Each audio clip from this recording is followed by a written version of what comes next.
Hello! For this discussion, I chose hot coffee to explain what happens during each phases of swallowing and how things like temperature, taste, and consistency affects the process. When I take a sip of hot coffee, the oral preparatory phase begins.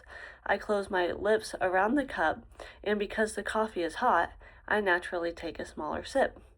My tongue holds the liquid and checks the temperature.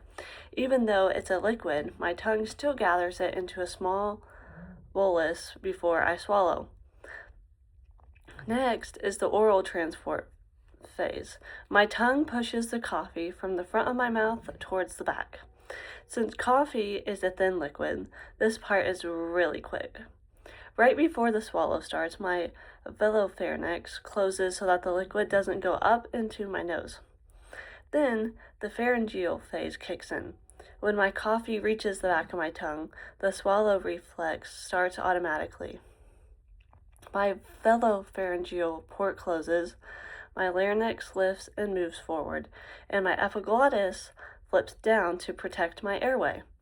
Because the coffee is thin and hot, everything happens fast to keep it from going down the wrong pipe.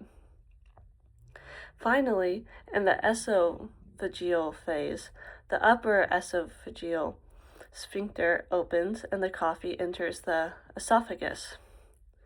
The peristaltic waves move it down into my stomach.